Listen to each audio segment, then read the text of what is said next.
ભાઈબંધો જોડે છે તો પછી કામ કરને ભાઈબંધોને રાખને મારી લાઈફ શું કામ ખરાબ કરે છે? કાલે તું ગુડ નાઇટ કીધા વગર સુઈ ગયો. ખરેખર તું બહુ બદલાઈ ગયો છે. તારો ફોન કેમ દેખાતો હતો? ફ્રેન્ડ જોડે વાત કરતો હતો. તો પછી તારે એની સાથે વાત કરી છે તો મારી જોડે ટાઈમ પાસ કેમ કરે છે? અરે છોકરો છે.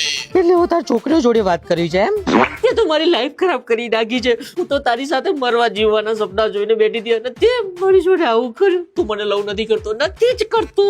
જો તું મને લવ કરતો હોત ને તો તને ખબર હોત કે આજે મારી માસીના છોકરાનો બર્થડે છે, પણ તને નથી ખબર. નકટા મૂવી જોવા જવું છે ભાઈબંધો સાથે તો જાને મેં કે ના પાડી, બસ ખાલી મારી જોડે બ્રેકઅપ કરી લે. પેલી નેહા તને કેમ મેસેજ કરે છે? શું કામ છે તારું? રિપ્લાય હાલતો ને નકર મારી નાખીશ તને. તારો ઇન્સ્ટાગ્રામ નો પાસવર્ડ મને આપ, હવે બધાના રિપ્લાય હું આપીશ. પેલા તો શું કહેતો હતો કે રાણીની જેમ રાખીશ. રાજા તો બનવા દે. હા એટલે હવે તું રાજા બનીશ પછી તો પહેલા તારે આ બધી ચોખવટ કરવી જોઈએ ને. આવું ઝઘડા કરું છું, આવું ઝઘડા કરું છું. હું ટોક્સિક.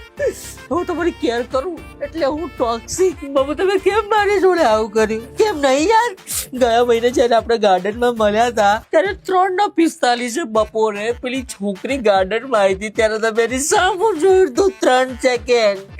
વિચારો હું હતી તોય તમે એની સામું જોયું. હું નહીં હોઉં તો તમે કેટલી એની સામું જોતા હશો. મારી લાઈફ ખરાબ કરી નાખી.